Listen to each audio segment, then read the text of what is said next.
Esto es La Entrevista con Raúl Valladares. Una evaluación reciente de las condiciones en que opera el Centro de Triaje y Estabilización ubicado en Expocentro en San Pedro Sula puso en relieve el riesgo inminente y potencial, pues el mismo lugar atiende en promedio a 40 personas diarias con síntomas de COVID-19 y a más de 400 hombres y mujeres albergados como consecuencia de las tormentas tropicales ETA e IOTA. El lunes anterior, autoridades del Instituto Nacional Cardiopulmonar, el Tórax, informaron que la unidad de cuidados intensivos del centro asistencial se encuentra a un 100% de su capacidad, evidenciando el incremento de pacientes a causa de COVID-19 en las últimas fechas. Conforme a la Secretaría de Salud, la relación del test que ha dado positivo sobre el total de las pruebas de COVID-19 realizadas en los albergues habilitados para atender a los damnificados que dejó la depresión tropical ETA se ubica en un 33%. Sin embargo, la aglomeración de personas en los albergues sería el detonante que podría aumentar los casos de coronavirus, por lo que la Secretaría de Salud tomará una serie de medidas mientras se elabora un protocolo interno que mejore la situación en los refugios, a pesar de los reclamos de poca presencia de las autoridades de parte de los afectados por el clima. La cifra de contagiados confirmados del patógeno viral en Honduras al martes 24 de noviembre ascienden a 105.211 y las muertes a 2.869. Entidades como el Colegio Médico de Honduras y especialistas habían advertido un repunte de casos en el marco de la Semana Morazánica, que finalmente fue suspendida por los eventos naturales. La amenaza es mayor ahora debido a los más de 300.000 hondureños desplazados por las lluvias e inundaciones, especialmente en la zona norte del país, con el departamento de Cortés como epicentro de la enfermedad, pero el coronavirus no se ha terminado ni disipado en Honduras. Es necesario estar en alerta roja en todo el país, ha advertido el médico internista Carlos Pidea. El grado de circulación del virus se está incrementando. Hay una población que está en riesgo. No podemos seguir ocultando que estamos en un incremento de casos, acotó. A más de 8 meses de la presencia del mal viral, el Sistema Nacional de Gestión de Riesgos mantiene en alerta roja a 8 de los 18 departamentos, mientras la letalidad de la enfermedad es del 2.76%. El país está a la expectativa de adquirir una gran cantidad de dosis, equivalentes al 20% de la población. Esta será la primera en recibir la vacuna, además de comenzar gestiones internacionales para la compra de dosis adicionales para un 20% adicional de candidatos a la vacuna, priorizando el personal de salud en primera línea, personas con enfermedades de base y operadores de servicios indispensables, entre otros.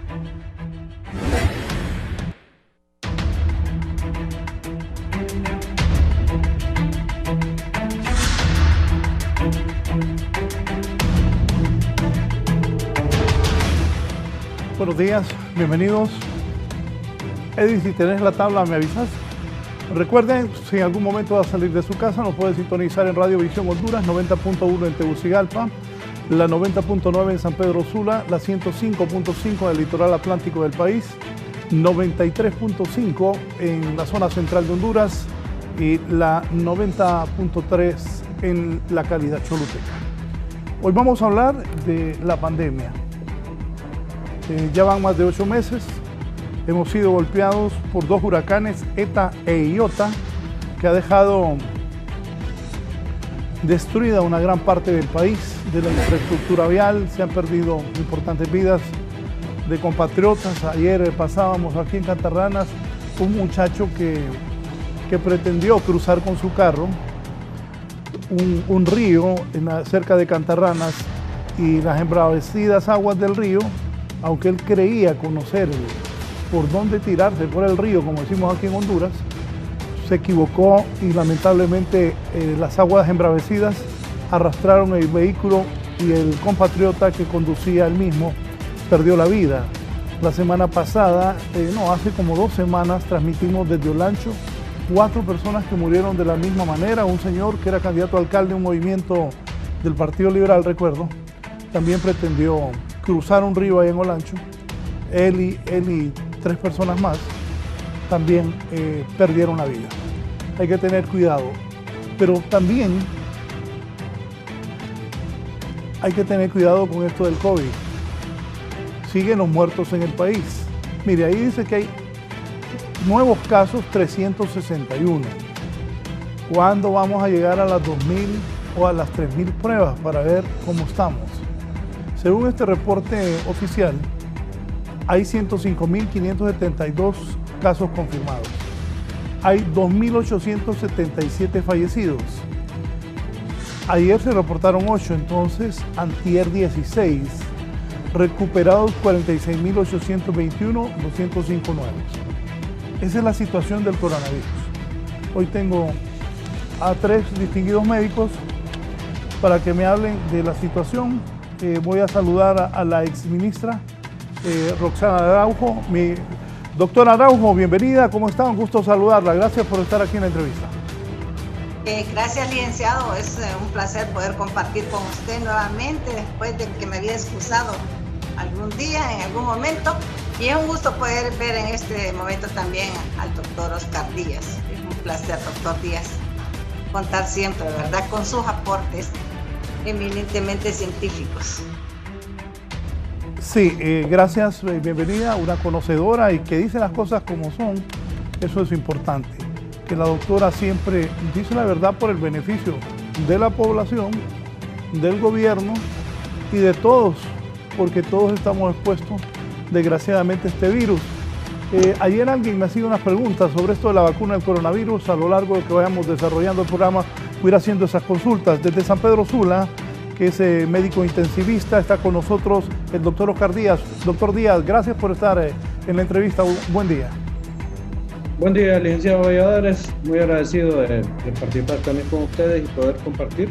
Este es un tema que sigue siendo muy importante para nosotros y sobre todo por el reto que nos viene en las próximas semanas y meses alrededor, no solamente el coronavirus, sino de todas las enfermedades que se asocian a los periodos post-inundación, que van a también aumentar la presión sobre nuestro sistema sanitario. Sí, pregunta para los dos. Van 8 meses de pandemia. ¿Qué se ha aprendido? Ya dije la cantidad de muertos, más de 2.000 muertos, ya casi llegamos a los 3.000. Doctor Araujo, las experiencias adquiridas, los médicos del mundo entero no conocían sobre esta pandemia. Y entiendo que con las muertes, desgraciadamente las muertes de Italia y España y las autopsias que hicieron a esos cadáveres, fueron aprendiendo cómo se desarrollaba en el ser humano esta pandemia. Doctor Araujo, ¿qué se ha aprendido en Honduras? ¿Qué estamos haciendo bien y qué no estamos haciendo bien? Decía yo, me decían antes que la meta eran 2.000 pruebas diarias o llegar a 3.000. Creo que eso todavía no lo hemos logrado 8 meses después. También recibí una mala noticia, igual que ustedes, que los hospitales móviles unos estarían hasta principios de febrero. Y también les voy a consultar más adelante que hay de cierto que hospitales móviles, ¿cuál es la vida útil de esos hospitales móviles? Doctor Araujo, inicialmente. Bueno, sí se ha aprendido mucho. Creo que esa es la única diferencia en este momento desde el inicio, desde ese marzo, desde esa segunda semana de marzo a esta fecha. Ya más de 8 meses de estar en esta pandemia. Lo que usted ha mencionado es relevante para el mundo científico. Es decir, al inicio, cuando yo recuerdo muy bien cuando empecé a dar las charlas sobre la COVID-19, que en aquel momento solo mencionábamos que era un nuevo coronavirus, y en febrero ni siquiera le habíamos puesto a la enfermedad ese nombre, y le llamábamos como el virus, el SARS-CoV-2. Y cuando hacía las presentaciones, y me acuerdo que me tocó hacer una presentación para una gran empresa bancaria, y creo que ellos miraban un poco asombrados cuando yo les mencionaba las medidas de bioseguridad que tenían que llevar y a los extremos que posiblemente se podrían llegar. Creo que yo les miré un signo de interrogación casi a todos los ejecutivos en ese momento. Sin embargo, el tiempo nos dio la respuesta de que así era. O sea, que no era algo tan simple como se mencionaba, que posiblemente nosotros llegáramos a los 46.000 casos, que de estos el 80% iban a ser personas que probablemente iban a presentar sintomatología muy leve, en algunos casos asintomáticos, y que en el otro 20% estaba el grupo también de los de riesgo, enfermedades de base, personas mayores de edad y todo eso. Sin embargo, fue sumamente importante esas 500 autopsias que hicieron en Italia. ¿Por qué? Porque nos quitó una venda de los ojos. Al inicio pensamos que la complicación más grave iba a ser el cuadro de neumonía, y así lo esperábamos, creo, la mayoría de los médicos.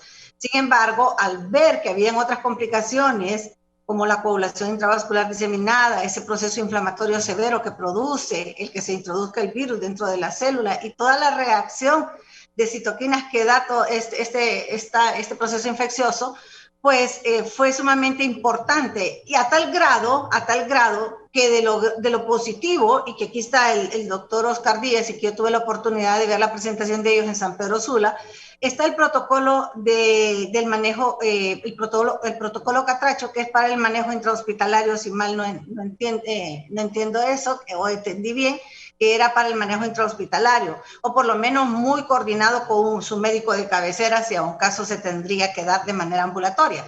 Entonces, desde ahí ya había una luz en el camino, y cuando ya las noticias fueron más positivas, en el sentido de que ellos, que estaban saturados en su unidad de cuidados intensivos con una gran demanda de cupos, al implementar este protocolo, empezaron a ver una disminución en el ingreso de los pacientes a la unidad de cuidados intensivos. Eso ha sido sumamente positivo, eso no lo podemos dejar de desconocer. Ellos como científicos, pues es de ver esa parte como algo muy bueno para nuestro país. En estas cuestiones de las epidemias y de las pandemias, es sumamente difícil poder hacer proyecciones con enfermedades nuevas. Y yo se lo dije en el transcurso de todos estos 8 meses. Yo, de manera particular y como epidemióloga, no me atrevo a hacer una proyección con una enfermedad nueva, con bases en otro país, porque posiblemente haya un mayor error en la falla de ese pronóstico de qué es lo que esperamos y cuál es la proyección que se estima. Sin embargo, miraba al inicio que la que se acercaba un poco más a la realidad posiblemente hubiera sido la de la OPS, quedó muy atrás cuando se nos mencionaban 46,000 casos. La de la universidad mencionaban que eran 2 millones de personas las que iban a ser afectadas.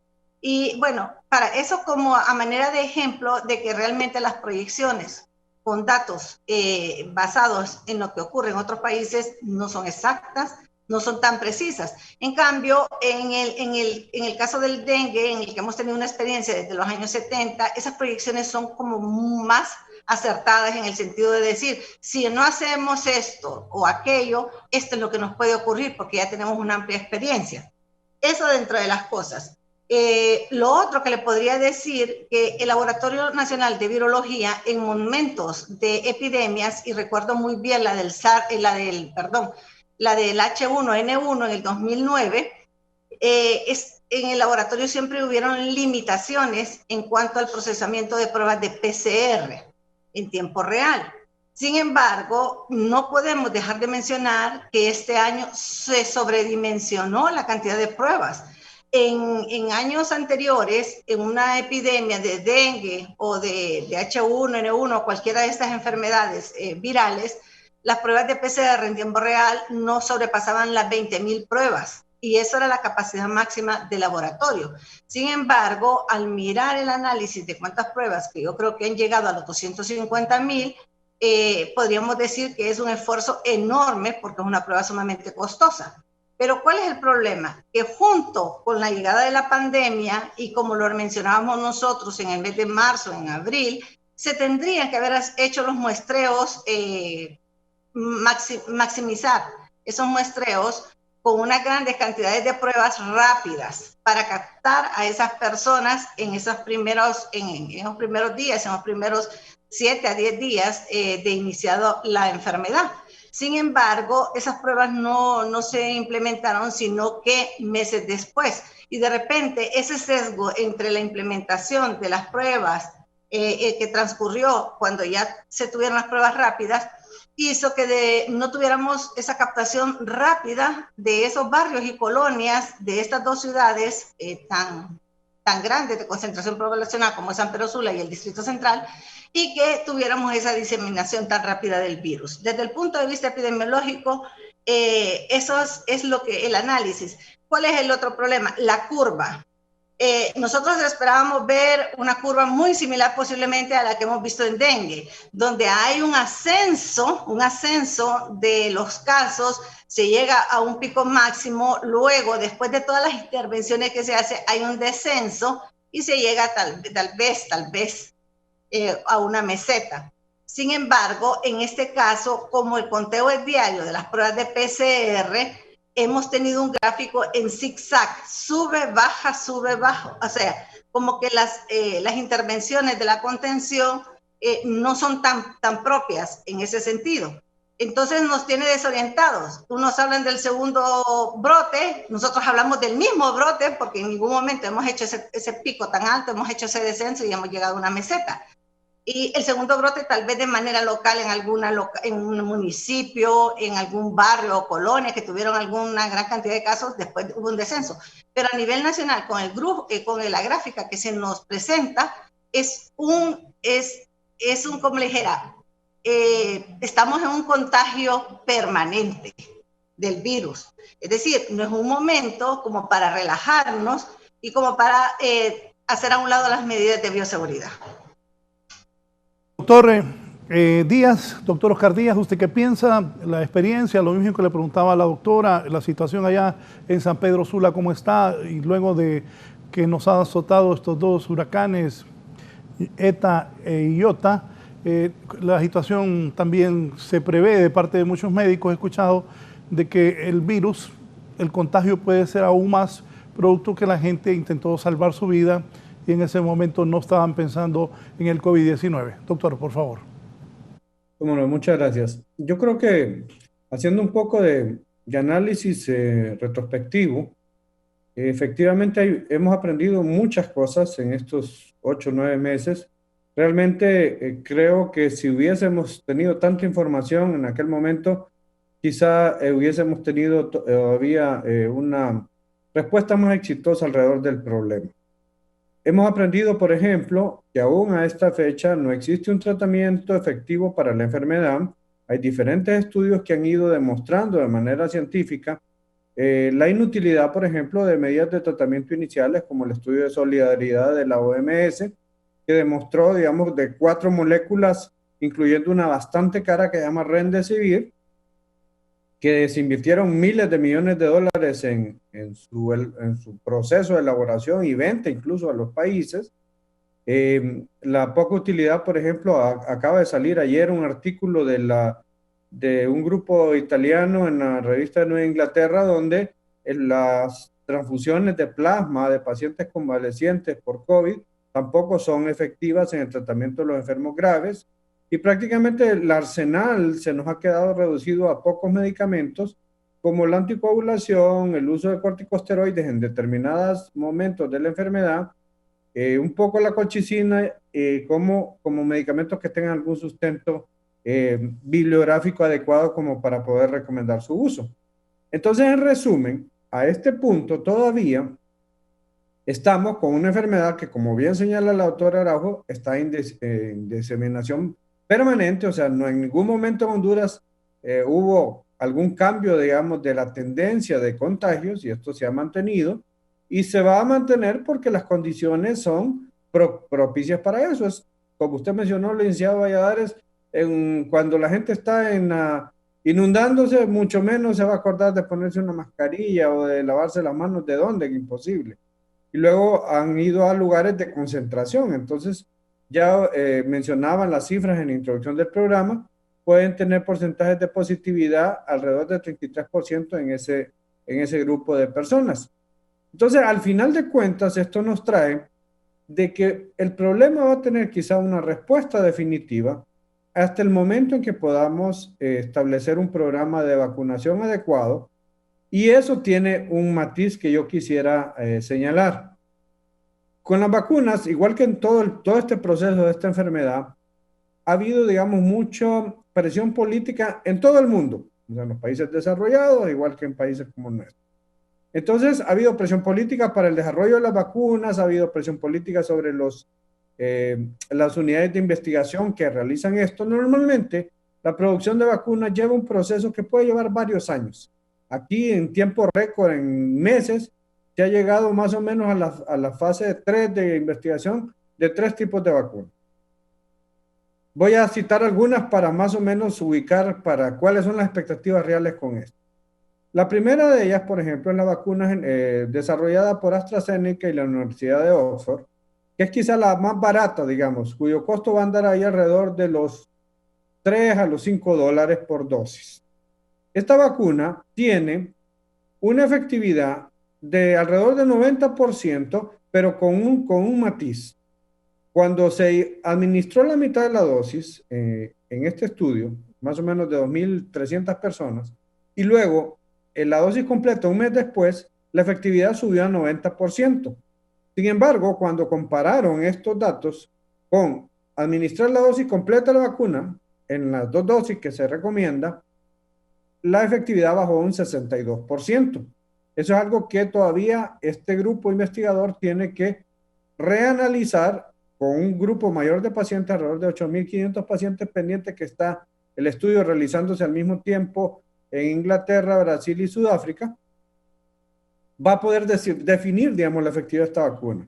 Esta vacuna, digamos, es la más prometedora para un país como Honduras, por una razón sencilla. Esta vacuna requiere una conservación en temperaturas entre 2 y 8 grados centígrados, que es más o menos las temperaturas en las cuales la Red Nacional de Frío permite el desplazamiento de la vacuna en todas las unidades de atención del país, o sea, en los termitos adecuados o en los refrigeradores comunes. Pero tiene ese inconveniente todavía, que la efectividad, y esta es quizá la que Honduras tenga un poco más de posibilidades de acceso, porque es la que va a ser distribuida a través de las vías de los canales de la OMS o OPS. La siguiente vacuna es la vacuna de Pfizer con la tecnológica alemana BioNTech. Esta es un poco más cara. Esta sí se ha tenido, digamos, mayor demostración de efectividad de alrededor del 94%, pero tiene un costo mayor, anda alrededor ahí como por los más o menos 20 dólares la dosis. La mayor parte de las dosis previstas de esta vacuna ya fueron adquiridas por los países desarrollados, principalmente la Unión Europea y Estados Unidos.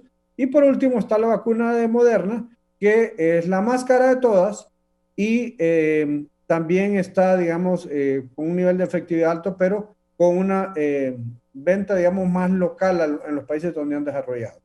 Un detalle más es que la vacuna de Pfizer, a pesar de su alta efectividad, tiene un inconveniente, por ejemplo, para países como nosotros. Requiere conservación a menos 70 grados. Eso significa transportarla en hielo seco. Entonces, Honduras, por ejemplo, no tiene, y en eso voy a ser claro, ni en los hospitales nacionales tiene su cadena de frío para poder conservar a menos 70 grados. Entonces, eso ya de por sí hace que esta vacuna van a tener que hacer digamos, por así decir, un desarrollo adicional, preparándola en polvito, por así decirlo, para reconstituirla. Y eso necesita más tiempo. Lo que quiero decir con esto, entonces, es que el tema de la vacuna, sobre todo para nosotros, no es algo que ya va a empezar. O sea, que el otro mes o que en febrero vamos a estar vacunando a las personas. No es cierto. Vamos a tener probablemente oportunidad de vacunas allá por el final del primer semestre del próximo año, de que está por iniciar. Entonces, por lo tanto, mientras tanto, y como no tenemos todavía un tratamiento que sea efectivo adecuadamente, pues tenemos que mantener las medidas de bioseguridad y el reforzamiento del sistema de salud, que en estas condiciones y con el agravante de lo que ha provocado las inundaciones, pues nos van a generar no solamente problemas de COVID, sino que vamos a tener incremento de casos de dengue, vamos a tener casos de leptospirosis, que aumenta generalmente en este tipo de enfermedades, de problemas en la piel, agravamiento de las enfermedades crónicas por las personas que no tienen acceso, ya sea porque las carreteras están mal, porque la economía está mal, para poder llevar a tomarse sus medicinas. Entonces, al final, todo eso es un cóctel muy, muy peligroso para el sistema de salud. de la Pfizer que costaría $20, entiendo, ya Estados Unidos. Y ayer alguien me preguntaba, porque transmitía esta noticia de que debe ser, usted dice, a 70 grados al mínimo, y que en Honduras no hay cómo tener a 70 grados esas vacunas. Yo suponía, con el desconocimiento lógico, sino razonando un poco, que tendrían que venir en containers súper refrigerados para que no se vayan a echar a perder. Pero usted confirma lo que yo anoche me daba temor, que aquí nos pongamos las pilas en salud pública para que eso no se vaya a perder y prepararse. Todo esto tiene que ser un proceso. Ayer la doctora Yolani Batres decía que sí, Honduras está en la lista de que va a recibir la vacuna, pero la de Oxford me dice usted que está al 60%, que la tienen que mejorar. Pfizer, ¿en qué nivel de seguridad está ya la vacuna, doctor? 94% en un estudio alrededor de 30,000 personas. Esa es la que quizá tenga, digamos, mayor soporte de seguridad en este momento. El inconveniente, como le explico, es eso, la conservación, que tiene que utilizarse el sistema que se llama hielo seco. O que Pfizer desarrolle dentro de su vacuna una forma liofilizada, o sea, que venga en polvito y que se reconstituya en el lugar donde se va a poner. Eso todavía necesita un tiempito más de pruebas y de análisis de efectividad, porque ellos probaron la forma líquida, por así decirlo. Sí, entonces, Honduras lo más probable es que va a tener acceso a la de AstraZeneca Oxford, por dos razones. Una, porque la producción masiva de esta no solamente es en países desarrollados, sino que tienen en países en vías de desarrollo como Argentina, por ejemplo, va a ser un centro productor de este tipo de vacuna. Y son las que están incluidas en ese convenio global de acceso a vacunas para países pobres como el nuestro. Sí, ya voy a pasar una nota. El Salvador, al parecer, ya tiene confirmado, Bukele, 2 millones de vacunas. Honduras, me imagino que por ahí va a andar. Doctora, ¿qué piensa usted de esto de las vacunas y cómo protegerlas cuando vengan a Honduras? Decía anoche también que lo importante es que la población con menos recursos económicos sea la primera vacunada en Honduras. Entiendo que así lo hace el gobierno. ¿Qué piensa, doctora Araujo, de esto? Bueno, en el caso de las vacunas, el país es uno de los programas mejor desarrollados que ha tenido durante muchos años. Podríamos decir que desde los años 80 y que se ha mejorado de los 90 a estos años 2000. Como bien lo mencionaba el doctor Díaz, el problema de la vacuna en este momento, la de Pfizer, es que tendría que sufrir otro proceso químico para poder hacer la liofilización, que no es más que la deshidrocongelación, para poderla tener en esa formulación de polvo, que nosotros ya tenemos varias vacunas en esa presentación, porque no tenemos la capacidad de poder tener a esas temperaturas de menos 70 grados. O sea, ya la Red Nacional de Frío, que es muy buena, por cierto, es entre 2 y 8 grados, como bien lo mencionaba el doctor. Creo que si nos estamos preparando es para una vacuna, posiblemente no la de Pfizer, posiblemente esa no. Tendría que ser una que se adapte a la red de frío nuestra. Y como bien también lo mencionaban, eso no es algo como a corto plazo, como a decirlo, viene diciembre, en enero, febrero nosotros podríamos estar ostentando a tener esa vacuna. No, posiblemente nos lleve el próximo semestre del próximo año y estemos entrando con este proceso de vacunación hasta el segundo semestre. La doctora Yolani, que es la vocera, una de las voceras de Casa de Gobierno en el tema de las vacunas, ayer lo explicaba a los medios de comunicación, igual que la doctora Ida Berenice. Sí hay esa esperanza, por lo menos tenemos esa esperanza. Hay otras enfermedades que tienen años y años que no hemos llegado a tener una esperanza de una vacuna. El caso del VIH, el mismo dengue, al tener 4 serotipos el virus, ha sido imposible hacer una vacuna tetravalente. Se hizo un intento con una vacuna combinada con la de fiebre amarilla y no ha resultado. Sin embargo, en esto por lo menos ya están estos laboratorios que son de los más importantes a nivel mundial y que ya están sumamente avanzados.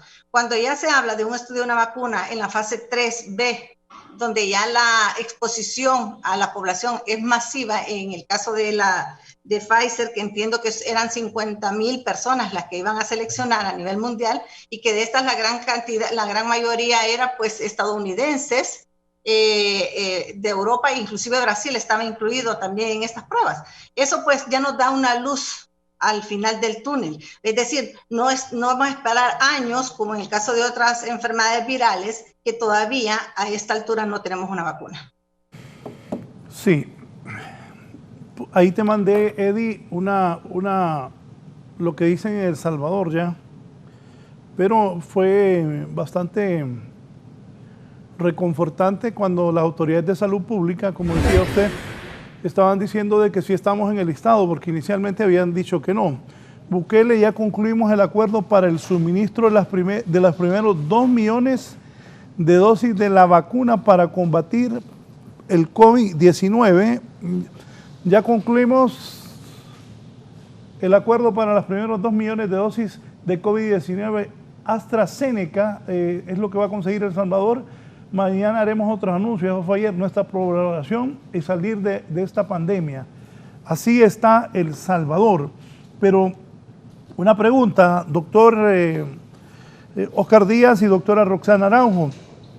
¿Con cuántos recursos contamos? Porque también ocupamos las mascarillas, el gel, los temas de bioseguridad y cómo estamos en eso. Y también las pruebas, yo insisto, creo que todavía no llegamos a las 2.000 pruebas diarias y la esperanza eran 3.000. Doctor, antes de pasar a la vacuna, ¿cómo vamos a mitigar que la gente se infecte en los albergues y los problemas que tienen los compatriotas que perdieron todo, que están en albergues y los demás compatriotas, todos los hondureños, porque la situación en el país está difícil después de ETA e IOTA? No, indudablemente que medidas de contención continúan siendo las medidas que se han mencionado, de aislamiento social, de lavado de manos, de la protección ocular y la protección de la boca con una mascarilla. Sin embargo, si usted puede ver, y eso, haga cualquier recorrido por cualquier sector de la ciudad, usted va a ver que la gente no hace uso realmente de estas cosas, excepto tal vez en lugares organizados como tiendas o bancos y cosas así, pero en los lugares de hacinamiento, incluso en los mismos mercados, usted va a ver que las personas no andan ningún tipo de medida de bioseguridad. Por lo tanto, es de esperar que la transmisión va a continuar sin ningún tipo de restricción. En segundo lugar, creo que también eso es importante, es que el sistema, digamos, de salud nuestro está agotado financieramente. Nosotros ya empezamos a ver claramente ya dificultades de los administradores para poder cubrir las necesidades del día a día de equipos de bioseguridad para el personal. Las medidas se relajan porque de repente ya no hay con qué y esas cosas, e incluso yo diría que hay una capacidad instalada en el país que nunca se ha puesto operativa, y ahí entran de nuevo otra vez ese debate tremendo alrededor de los famosos hospitales móviles, que han sido, digamos, camas adicionales que no están plenamente operativas y en los cuales hemos invertido una enorme cantidad de recursos financieros que actualmente nos faltan y que nos van a hacer falta más con la crisis financiera que se nos viene encima con la conjunción de estos 3 factores, tanto naturales como la epidemia, ¿no? La pandemia. Tengo también algo de lo que estamos hablando, de los hospitales móviles. Eddie, por favor. Ahí dice, para febrero estarían habilitados los 7 hospitales móviles. Ahí está, ¿eh? Bien, dice, para febrero estarán habilitados los 7 hospitales móviles. Qué pesar. El Estado de Honduras ya cuenta con los 7 hospitales móviles que Inversiones Estratégicas de Honduras Inves compró en marzo para atender la emergencia. O sea, marzo, abril, mayo, junio, julio, agosto, septiembre, octubre, noviembre, diciembre, casi un año. En estos momentos únicamente el hospital de San Pedro Sula está funcionando desde hace un mes y se maneja que el de Tegucigalpa será entregado a la Secretaría de Salud en los próximos días. Eso lo vienen diciendo ya días. Los hospitales de Choluteca y Santa Rosa de Copán, que llegaron el 11 de octubre al país, espera que comiencen a atender pacientes en diciembre, informó el comisionado Gustavo Boquín. Por ahora se trabaja en la instalación. Entre tanto, los 3 hospitales restantes que llegaron el jueves pasado a Puerto Cortés serán instalados en Juticalpa, Danlí y La Ceiba y van a iniciar operaciones hasta febrero del próximo año. Doctora Araujo, ¿qué piensa de eso? Usted que fue ministra de Salud Pública. Por ejemplo, en un momento de emergencia y estando al frente de una cartera ministerial, como es la Secretaría de Salud, los tiempos son importantes. Si a uno en un momento de emergencia se le dice que va a tener en el país en un mes esa cantidad de hospitales móviles, pues probablemente es una solución salomónica decir que sí, que acepta. Pero después de todo lo que hemos pasado, el tiempo que ha transcurrido, haber insistido en traer 5 hospitales más, cuando ya habíamos visto lo que había sucedido con los 2 primeros, creo que no fue una decisión tan acertada. Nuestros hospitales, la mayoría datan del siglo pasado. La mayoría serán, con excepción, 3 o 4 hospitales, los que son de este siglo. Estamos hablando del hospital de Olancho, el de Danlí, el Gabriel Alvarado, el Hospital María, posiblemente los de más reciente construcción, por decir algo. De ahí la mayoría datan del siglo pasado. Si tenemos una infraestructura tan débil, donde no sobrepasamos las 6,000 camas hospitalarias a nivel nacional, y si teníamos esa cantidad de tiempo en esperar los hospitales móviles, yo creo que lo más lógico era invertir en nuestros hospitales y ampliar esa capacidad que ya tienen instalada. Eso como corto plazo. A mediano y a largo plazo nosotros ya vimos que somos insuficientes en la cantidad de camas hospitalarias que tenemos censables. El hecho que nosotros lleguemos casi a las 6,000 camas, que la Secretaría de Salud tenga censables 5,059, que el Instituto Hondureño haya sobrepasado, porque en un estudio de hace 2 años tenían solo 916, y a este momento lo sobrepasaron esa capacidad de camas hospitalarias, y que el sector privado solo tenía 575 para un total prácticamente de un poco más de 6,500 camas, para un país como el nuestro es un número muy bajo. ¿Qué significa esto? Que si bien es cierto, vaya, ¿qué vamos a hacer cuando la leche se derrama? Ya nada, no podemos llorar.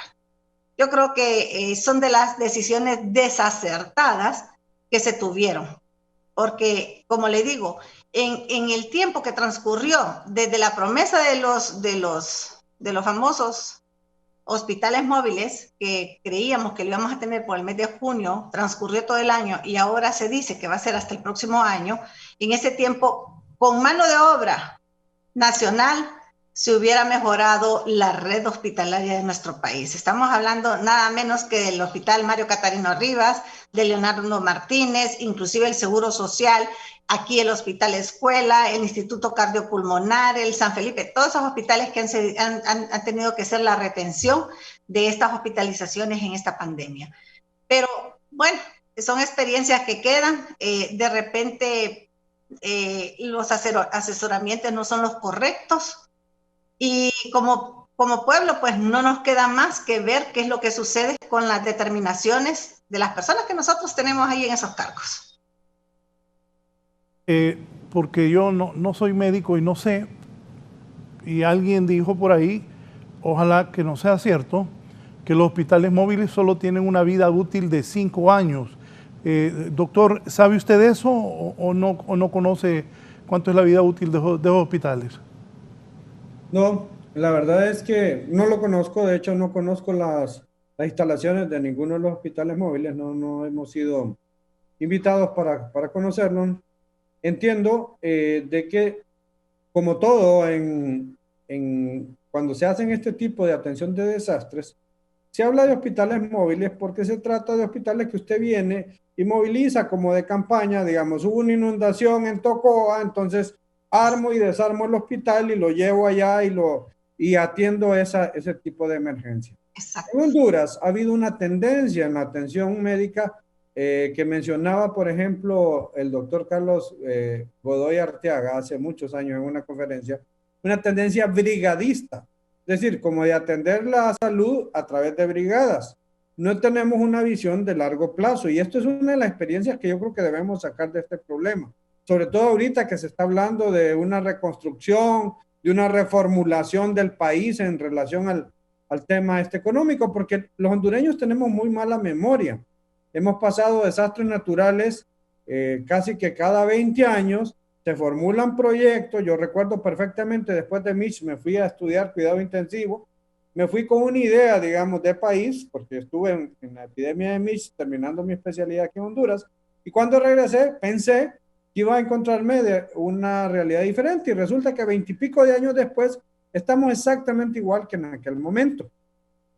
Entonces la red hospitalaria de Honduras en general ha estado abandonada históricamente, y como bien señala la doctora, no ha habido crecimiento por generación de nuevos hospitales. Le voy a citar unas cifras.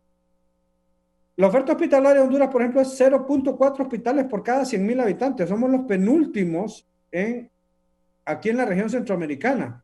La oferta de tomógrafos es 2.1 por 100,000 habitantes. Solo por citarle algo, o sea, estos hospitales móviles deberían ser no hospitales móviles, sino hospitales que deberían funcionar para mucho tiempo. El sentido común me dice a mí que si están en un contenedor de metal, a menos que tengan un super mantenimiento ante la oxidación y todo lo demás, podría prolongarse algunos años la vida útil, como los famosos puentes Bailey, que son temporales y duran 20 años en Honduras, o 30, no sé.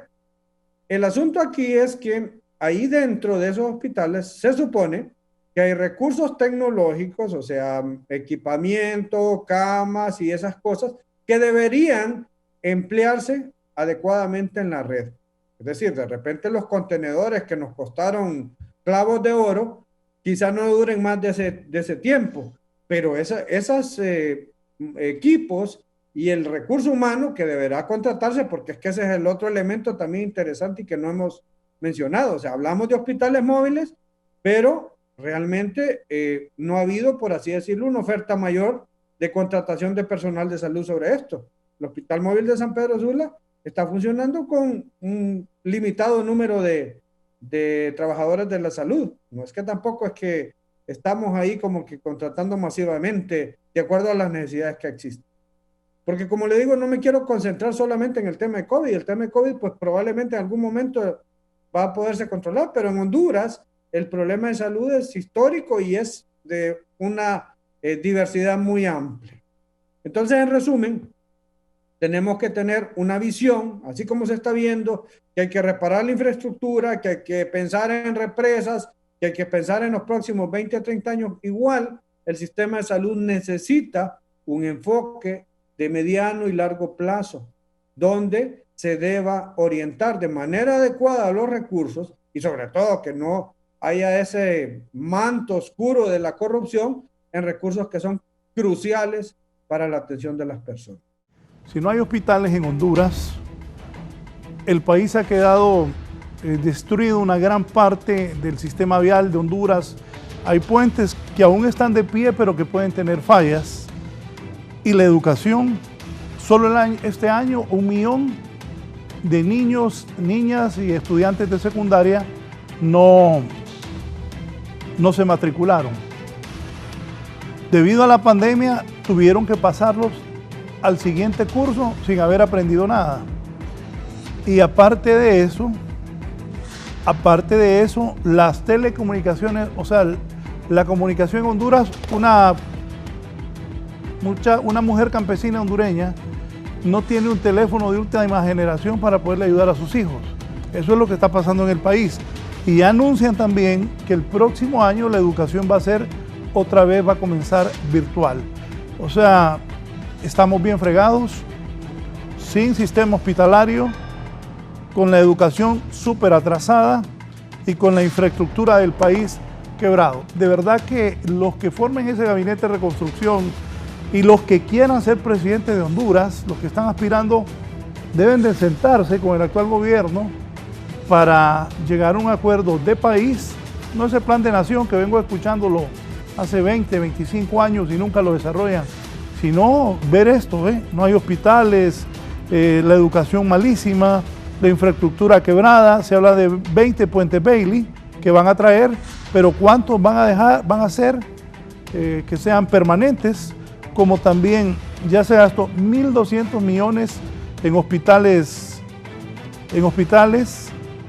móviles, que algunos de ellos hasta casi un año después van a empezar a funcionar. Un laboratorio alemán está explorando la posibilidad de enviar las vacunas contra el coronavirus alrededor de Berlín mediante drones, a fin de que lleguen más rápido a los interesados. Una empresa farmacéutica basada en California llamada Matternet está ensayando envíos por drones entre un hospital y el laboratorio Labor en Berlín.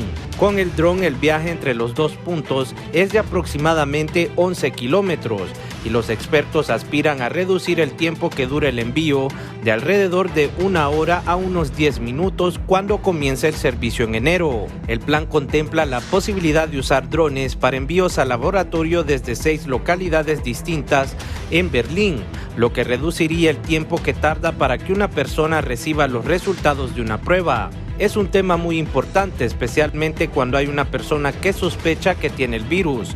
Así lo explicó Klaus Tenning, director del programa creado por Labor Berlín.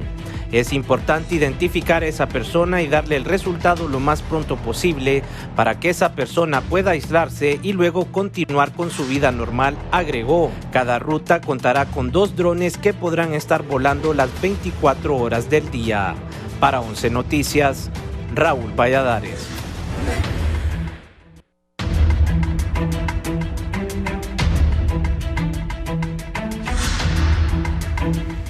Si continuamos, Progreso, Lloro, La Lima, Choloma, destruida una gran parte de la zona norte del país. Doctor Oscar Díaz, ¿qué se debe hacer para recomendar a las personas que están en esos albergues ahí en el norte del país? ¿Qué se debe hacer para tratar de evitar un masivo contagio de los compatriotas? Bueno, yo creo que ahí es muy importante la presencia de las unidades de atención de salud, o sea, lo que llamamos las brigadas de atención, las llegadas de los equipos de salud, por varias razones. Una es porque hay que ir haciendo pruebas para ir detectando tempranamente posibles pacientes de contagio para hacer aislamiento. Segundo, para estar promoviendo la atención de esas personas desde el punto de vista de salud de manera temprana, porque es una cosa que también se ha demostrado en esta enfermedad. La atención temprana de la enfermedad reduce la posibilidad de complicaciones.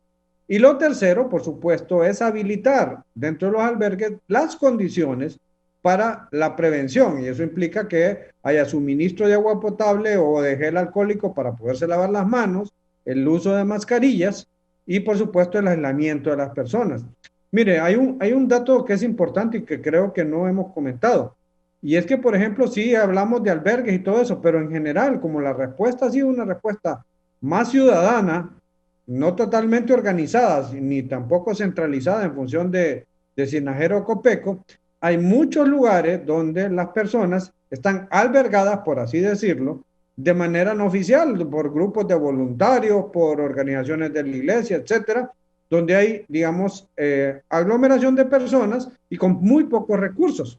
Esto no solo ha ocurrido en centros educativos, sino que más bien hasta en casas particulares, etc. Entonces, tenemos que multiplicar los esfuerzos de llegada de los equipos de reacción rápida de salud a esos lugares. Y eso implica otra vez redistribuir el personal que tenemos, sobre todo ahorita que en los hospitales de alguna manera nos ha dado algún tipo de pausa en cuanto al volumen masivo de casos. En estas próximas semanas deberíamos concentrar esfuerzos sobre todo en llevar atención directamente a esos lugares, o sea, que eso incluya la atención con pruebas en el lugar, el abastecimiento adecuado de las medidas de bioprotección y, por supuesto, el acceso a agua limpia, que ese es un punto bastante importante que si ustedes escuchan en las noticias, en muchos de los albergues ha sido problema precisamente porque no hay condiciones sanitarias adecuadas para ello. ¿Qué hacer ahí en esas zonas? ¿Se me puede escapar alguno en Progreso, Lloro, La Lima, Choloma, Chamelecón? Lo ideal, ¿cuántas pruebas sería hacer diariamente? Debería por lo menos estarse haciendo no menos de 1000 pruebas en la región porque si estamos hablando que los albergues están, ahorita hay una estimación de que hay alrededor de cerca de 30 a 40 mil personas albergadas, más o menos en la región aquí del Valle de Sula. Entonces estamos hablando que todavía es un número significativo de personas, y el clima recién apenas ha dejado de llover hace un pocos días, o sea, que para que estas personas vuelvan a sus hogares o lo que quedó de sus hogares va a tardar semanas. Entonces eso va a implicar que todavía hay mucho tiempo que atender a este tipo de personas que han quedado prácticamente en la calle. Escuchaba a los pronosticadores de turno hablando de que viene un frente frío y todavía van a haber lluvias. Acá en Francisco Morazán, doctora Roxana Araujo, porque Francisco Morazán, Tegucigalpa y San Pedro Sula han sido el epicentro de la pandemia. ¿Cuál es la situación luego de estas lluvias, luego bueno, ayer todavía derrumbes en el Chile y en zonas de deslizamiento aquí en Tegucigalpa? ¿Cómo estamos aquí en la capital, doctor Araujo? Bueno, la cantidad de albergues aquí es considerablemente menor a la de la costa norte, sin duda alguna. Ya se tiene estipulado que en las colonias donde están los albergues, el centro de salud que tiene esa área de influencia tiene que hacer por lo menos una inspección semanal de la situación de salud de los que están en esos albergues. El problema sigue siendo que de repente algunos centros de salud tienen personal insuficiente como para hacer esa ronda. Hace unos días, para el caso, un ejemplo, el centro de salud de la colonia Suyapa tenía 4 albergues y el personal muy escaso. Entonces, y eso sí se hace necesario. Se hace necesario que las personas que están albergadas estén por lo menos siendo monitoreadas desde el punto de vista de la salud una vez a la semana. Y las pruebas rápidas se deberían de estar haciendo semanalmente, porque el hecho que en esta semana en un albergue no me salgan positivos, que salgan negativos, no me descarta que no tenga alguien la enfermedad y que esté en el transcurso de esos días en que no se detectan los antígenos o los anticuerpos que se captan a través de las pruebas rápidas. Entonces se hace necesario que semanalmente se estén muestreando para poder captar de forma temprana a esas personas en esas primeras fases. Uno podría decir cada 15 días, pero cada 15 días ya la persona podría entrar en esa segunda fase tan delicada que necesita hospitalización.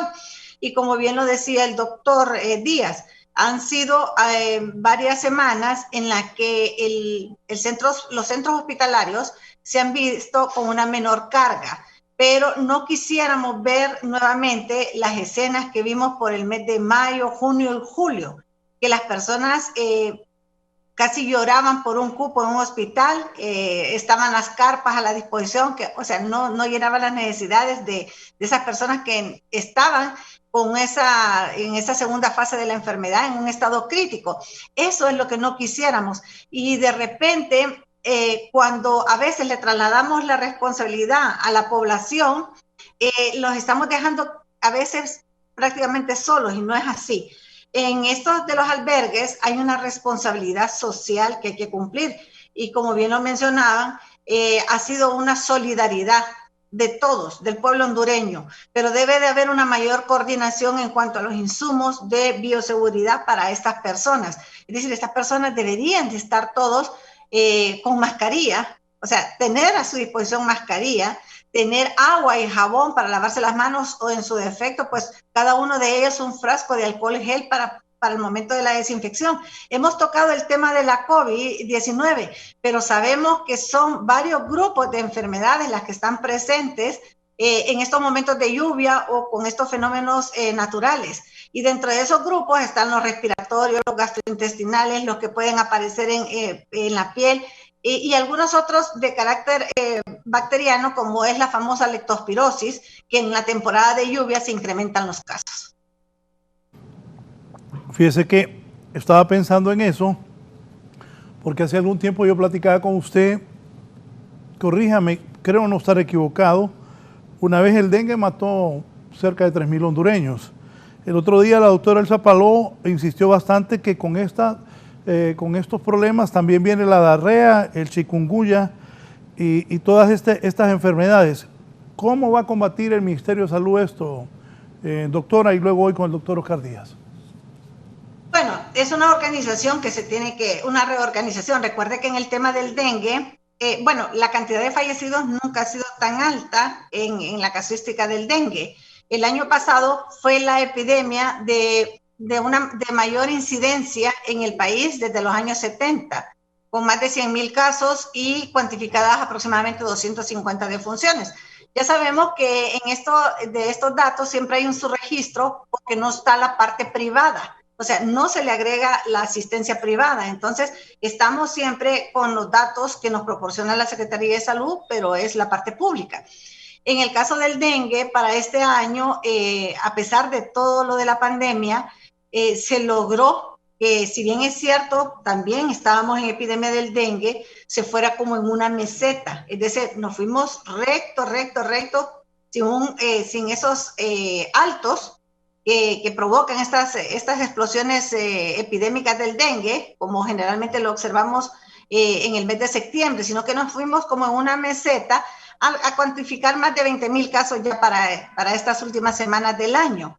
Y pues en el caso de los fallecidos, probablemente también haya un subregistro, porque tengo entendido que hasta hace algunos días solo se cuantificaban, lamentablemente se cuantificaban 9 defunciones por esta enfermedad, siempre afectando más a los niños, como lo vimos en la epidemia del año pasado, que los grandes afectados fueron los niños. Un gran porcentaje de la población fueron los niños y los adolescentes.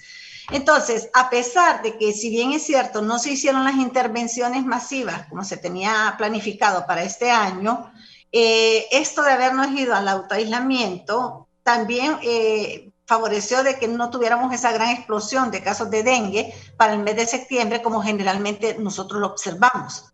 Y eso, pues, para no saturar aún más la demanda de los servicios de salud, que el doctor sabe que el año pasado, lamentablemente, la costa norte también fue afectada por la epidemia de dengue, se sobresaturó los servicios de salud, los hospitalarios, los ingresos, y se abrieron también los centros de atención a pacientes con dengue, las unidades de dengue. Entonces, ha sido un año sumamente complejo que la Secretaría de Salud tiene que visualizar en este preciso momento qué es lo que falta por hacer en estas pocas semanas que faltan para finalizar el año, valga la redundancia, para poder empezar el próximo año controlando enfermedades como el dengue, el zika, el chikungunya y algunas enfermedades respiratorias que se dan por estos eventos o fenómenos naturales. Sí, los diarios hoy titulan así, para que nos formemos una idea, y luego le voy a preguntar al doctor Oscar Díaz sobre lo de la costa norte. Para el caso dice Tiempo. Evo, si me lo acerca, por favor. Dice, más de 4 millones de afectados según Copeco. Iota, ciclón apocalíptico que dejó de rodillas Honduras, y ahí la foto lo dice todo. Sigamos, por favor.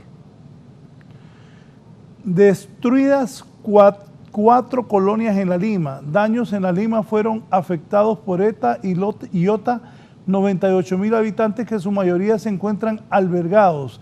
Las operaciones de limpieza en la zona del Valle de Sula avanzan lentamente mientras sigue el temor de más inundaciones por las lluvias. Esto es el Heraldo. La Prensa, destrucción de La Lima es casi total. Devastada la red de agua potable, infraestructura vial que comprende puentes y calles, así como las obras de protección. Miles de casas quedaron dañadas e inservibles. Se perdieron todos los cultivos, 4 comunidades desaparecieron y 10 barrios y colonias siguen inundados. Esto, colapso histórico, destrucción de La Lima es casi total, decía la Prensa. Derrumbes, eso ya es aquí, ¿ves? Falla, desaparece aldea, 50 familias en la calle. En condiciones críticas los 28 municipios de Santa Bárbara. Espérate. Bien, y Hondo Diario destaca gran parte del Valle de Sula continúa bajo el agua con la esperanza de que las lluvias cesen. Viene un frente frío también, ascienden a 16 muertos y más de 800.000 afectados por Iota en Honduras. Doctor Oscar López, Salud Pública tiene el equipo necesario para trasladar gente de acá, insumos y todo eso, para contrarrestar semejante desgracia que nos abate en este momento? No, definitivamente no. Yo creo que este es un esfuerzo que tiene que hacerse en conjunto con toda la sociedad. Todos tenemos que aportar.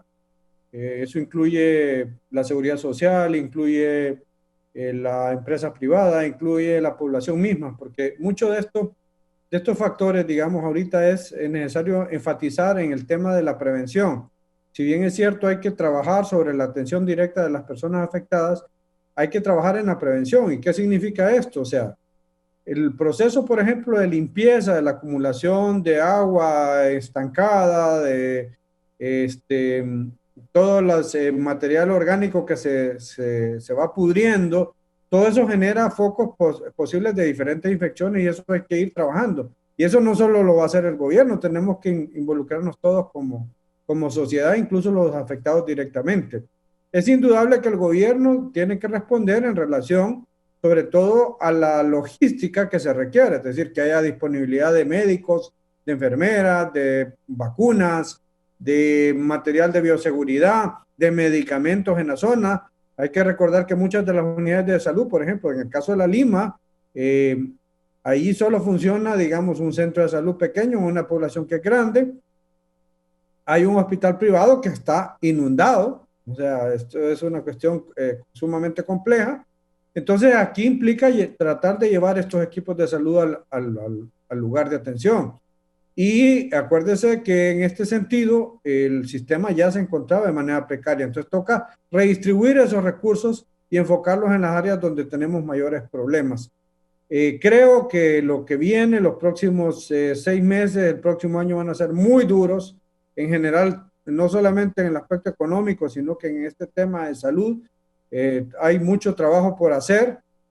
Creo que debemos tomar decisiones racionales, inteligentes, no tener una visión tan cortoplacista, sino más bien de mediano plazo que permita ir dando mejores respuestas, porque digamos acá hay lugares donde va a haber necesidad de reubicar a esas personas porque están en zonas definitivamente que ya no son habitables.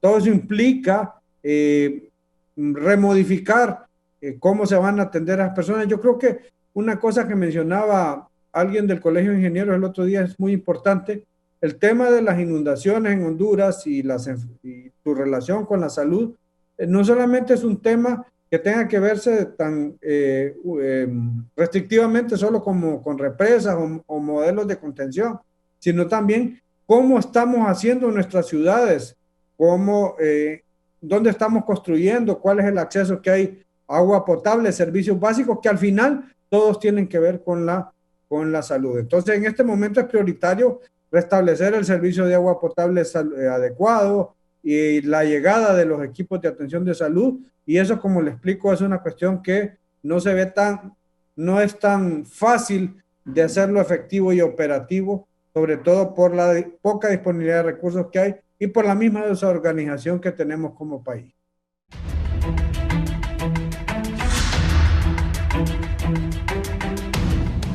Bien, continuamos. Esta mañana tengo con nosotros a la doctora Roxana Araujo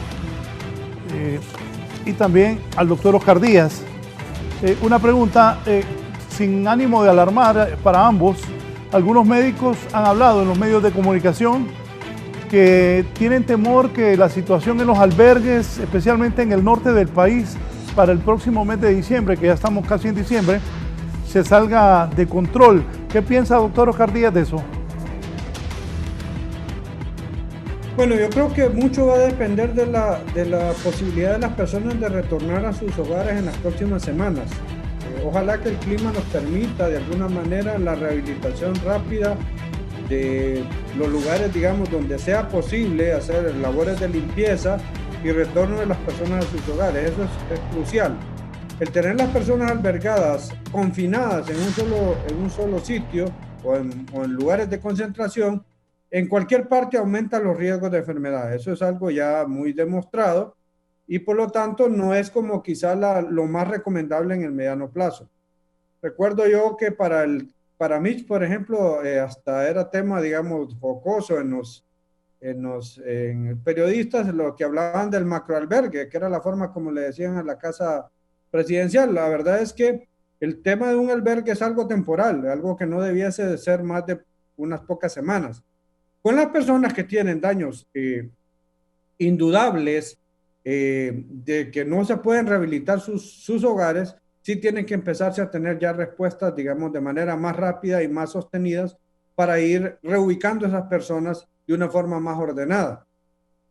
Es muy posible que vamos a tener rebrote de estas enfermedades, pero como le digo, no solamente vamos a tener problemas con COVID, vamos a tener problemas con dengue y vamos a tener problemas con otras enfermedades asociadas como enfermedades respiratorias, gastrointestinales o de piel. Entonces hay que estar listos para eso, y eso es algo que siempre nos ha tocado luchar contra estas cuestiones. Creo que es fundamental en el caso de la costa norte. Mucho debe haber una organización a través de las autoridades locales. Las municipalidades tienen que tomar un papel, digamos, muy proactivo, incluso a veces hasta con mayor conocimiento en el área sobre las posibilidades de respuesta al tener, digamos, mayor conocimiento del problema local.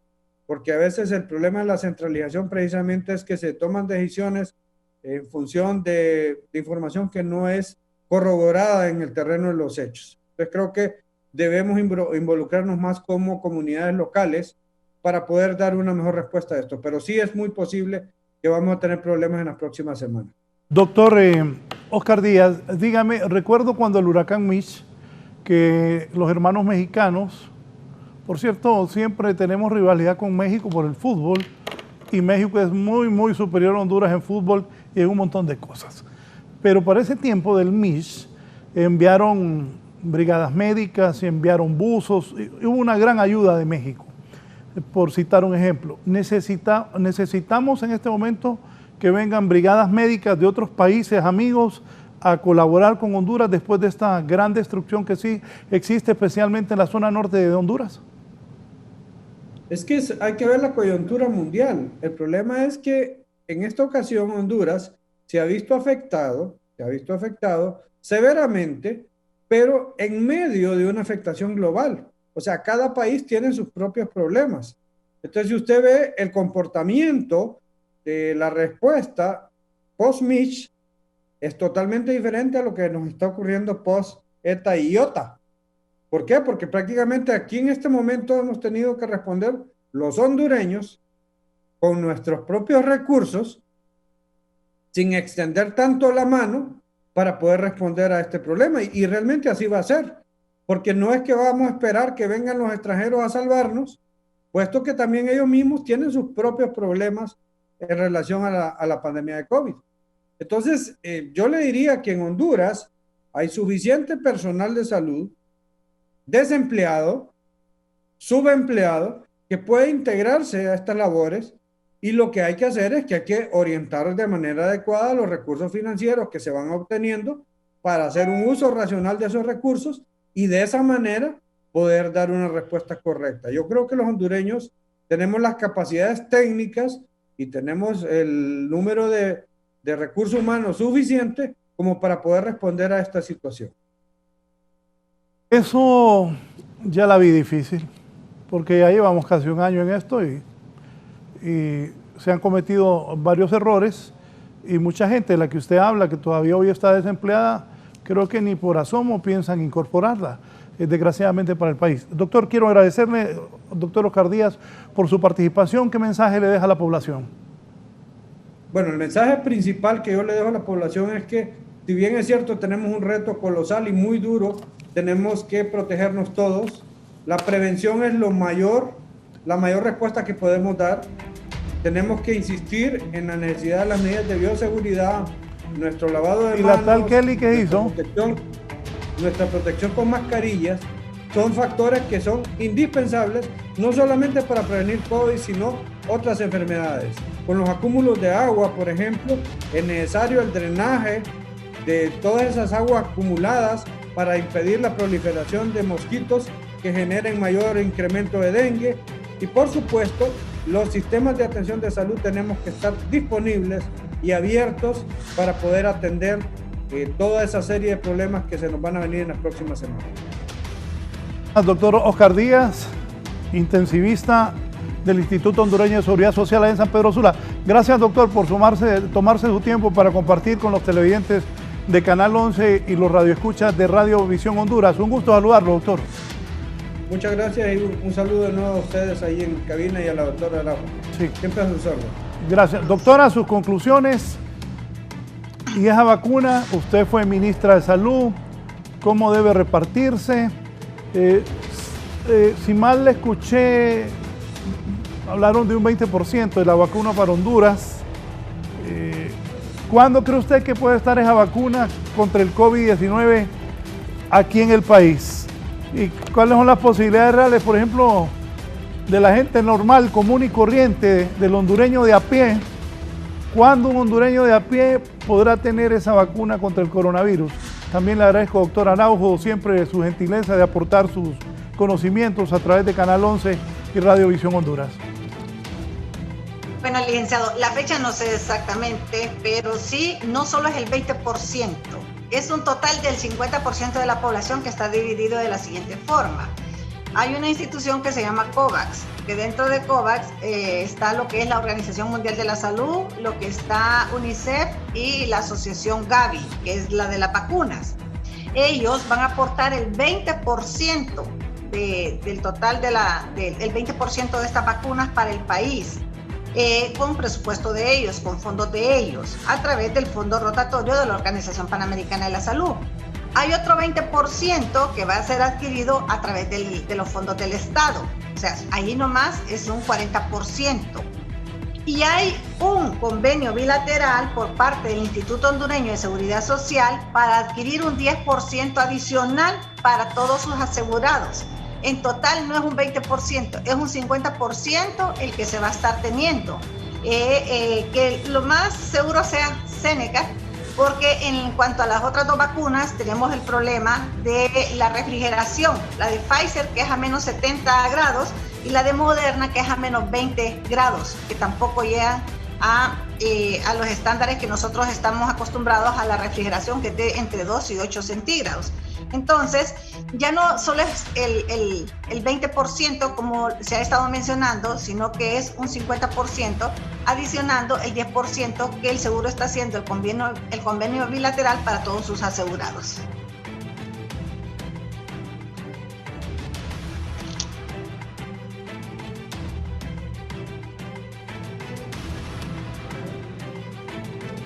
Doctora. No le escuché. Que cuando me habla de un 50%, ¿de cuántos millones o miles de vacunas estamos hablando para los hondureños? Bueno, estamos hablando del 50% de la población. Estamos hablando de un 50% de la población. 5 millones. Estábamos hablando inicialmente solo de un 20%, pero un 20% lo va a aportar solo lo que es COVAX, donde le digo que está la Organización Mundial de la Salud, está UNICEF y está la Asociación Gavi. El otro 20% lo aporta el Estado, con fondos del Estado. Y adicional a esto, el Seguro Social está haciendo en esta ocasión una gran aportación de un 10% para todos sus asegurados. Es decir, el 10% que el seguro tiene como cobertura para los asegurados. Eso quiere decir, me está hablando de 5 millones de vacunas. Aproximadamente, eso es. Esta es una información que me la pasó la doctora Yolani Batres, que es la que está con el tema de lo de las vacunas y pues que viene de una fuente fidedigna. Mire, los humanos vivimos de esperanzas. ¿Y esos 5 millones para cuándo estarían aquí? No, eso yo no tengo esa respuesta, no. Sería muy difícil decirle si... Posiblemente, y arriesgándonos, podríamos decir que en el segundo semestre del próximo año. Segundo semestre, estábamos hablando de junio para allá, ¿verdad? Posiblemente. Entonces, ¿las recomendaciones? Las recomendaciones siguen siendo las mismas, licenciado. Es decir, lamentablemente, hemos sido afectados por una pandemia. O sea, como lo decía el doctor Díaz, la ayuda que en otros momentos la vimos nosotros con desastres naturales de otros países hermanos, no la vimos en este momento, ni creo que la podamos ver, porque todos hemos sido afectados económicamente por la pandemia de la COVID-19. Sin embargo, esto no nos deja a nosotros que bajemos la guardia ante las medidas de bioseguridad que ya están establecidas. Sabemos que estamos cansados. Nadie, pero absolutamente nadie nos preparó para un encierro tan prolongado. Y Honduras fue de los pocos países del continente americano que tuvo un autoaislamiento, una salida segregada tan prolongada de casi 8 meses. Psicológicamente esto nos afecta, o sea, y no hemos tenido tampoco la ayuda psicológica a través de los medios de comunicación con los expertos para poder manejar esta crisis. Entonces, cuando le dan un poco de libertad, como se nos ha dado, y como la tuvimos nosotros de manera individual a partir del mes de septiembre, que ya mirábamos que salíamos en una mayor cantidad de la población, pues es lógico que un porcentaje alto de la población no lleve las medidas de bioseguridad ahí establecidas, que no es más que el uso de la mascarilla, el hecho de desinfectarse las manos de manera frecuente, el distanciamiento social en algunos casos se puede o en otros no se puede, y en el caso de los albergues ya sabemos que el distanciamiento físico es casi imposible porque hay una concentración poblacional bastante importante. Entonces, las recomendaciones siguen siendo las mismas. No podemos en este momento, a pesar de todo lo que hemos sufrido con estos fenómenos naturales, bajar la guardia ante una pandemia que todavía está activa. Muchas gracias a la exministra de Salud, Roxana Araujo, siempre muy gentil participando con nosotros. Que tenga buen día y gracias, doctora. Gracias, saludos al doctor Díaz. Saludos, licenciado. Bien, gracias. Voy rápido a un rápido resumen informativo, pero antes... la doctora también dijo que no lo podía asegurar, pero si es el 50% serían 5 millones de vacunas para junio del 2021. Ojalá que se logre, porque todos los hospitales móviles van a estar funcionando hasta en febrero. Y se compraron en marzo de este año y van a funcionar todos hasta febrero del otro año. Dios primero, haya más agilidad, más talento, más capacidad de compra, de traerlas y buscar la manera de que la vacuna venga pronto al país, esos primeros 5 millones de vacunas, que no es fácil tampoco, por eso, con todo respeto, la gente del gobierno que ponga a la gente más talentosa del país, a los médicos con más capacidades y a los administradores a que busquen cómo traer esa vacuna para seguir evitando las muertes de hondureños producto de coronavirus. Bien, nos vamos a un resumen informativo.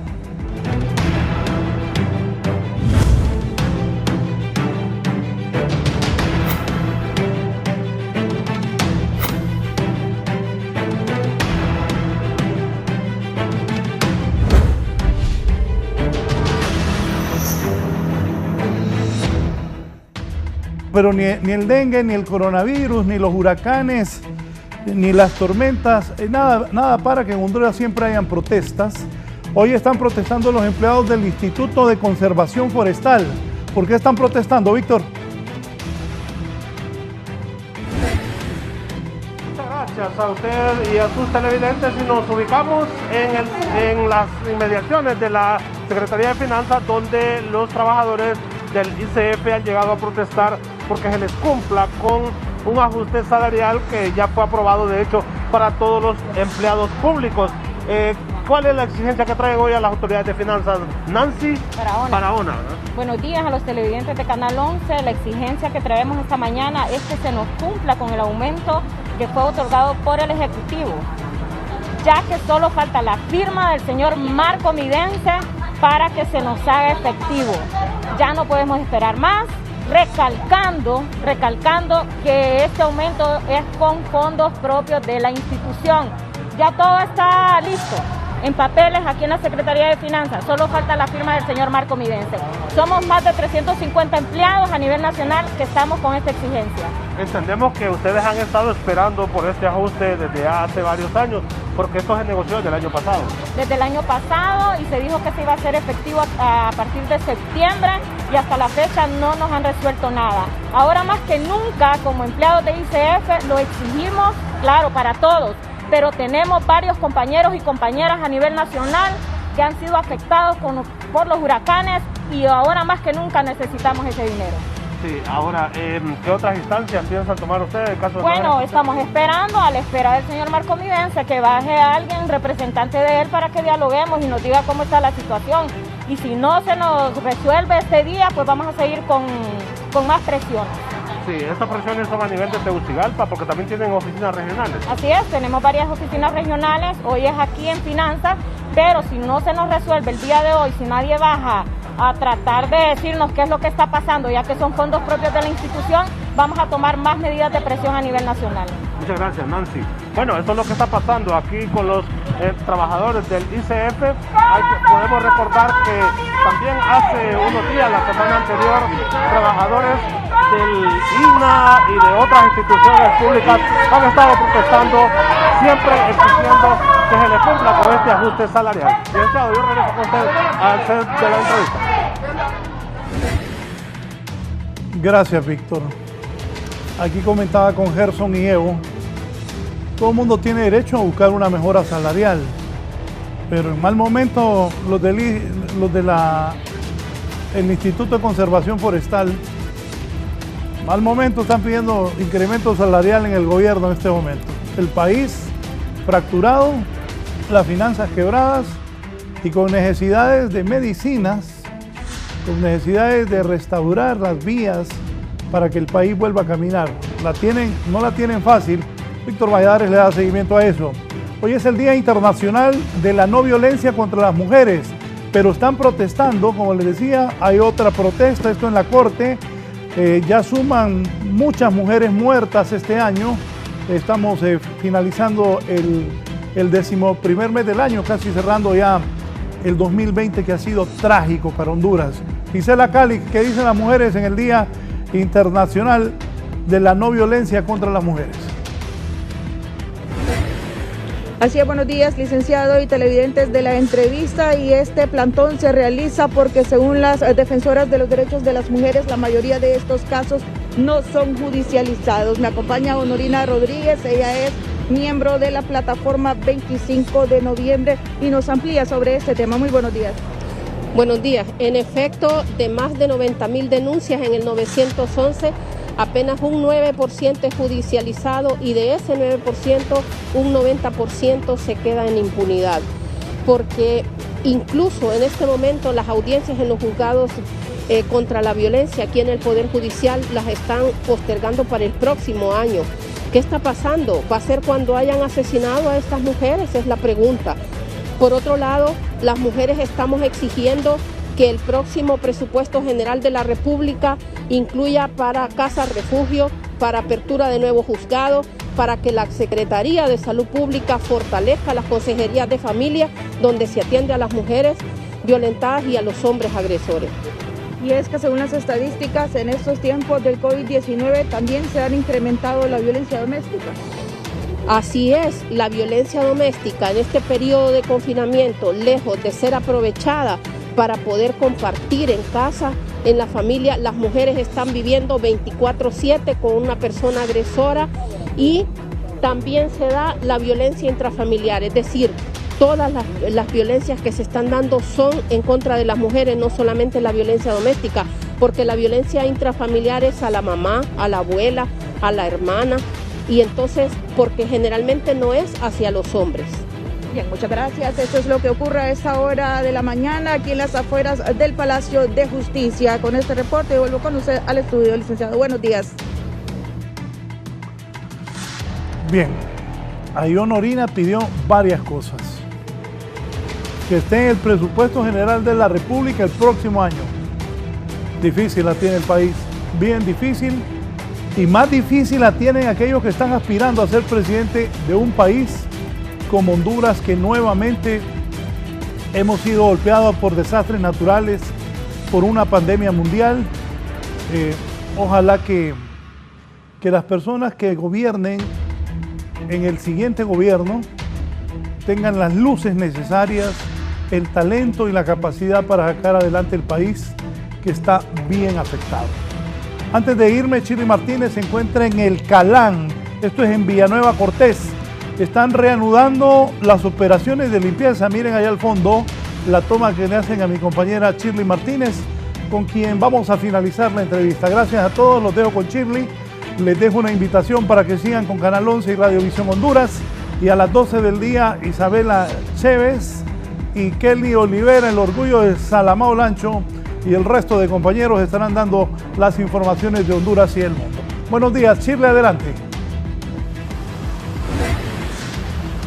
Buenos días, licenciado Raúl Valladares, justamente ubicados en el sector El Calán del municipio de Villanueva Cortés, donde han reanudado las labores de aseo y limpieza masivo. Sobre todo, las autoridades se han enfocado en levantar los escombros, producto de los materiales que han flotado durante las inundaciones, como los muebles de casa, así como los árboles, donde ya la maquinaria pesada está haciendo sus labores en este sector, luego de que ha salido un prominente sol en la zona norte del país, lo que ha provocado que los ciudadanos retornen a sus hogares y así este equipo municipal pueda presentarse y reanudar las labores de limpieza para poder darle paso a muchos ciudadanos que han quedado anegados luego de estas catástrofes producidas por los huracanes tanto ETA y Iota. Estas son las imágenes que les podemos llevar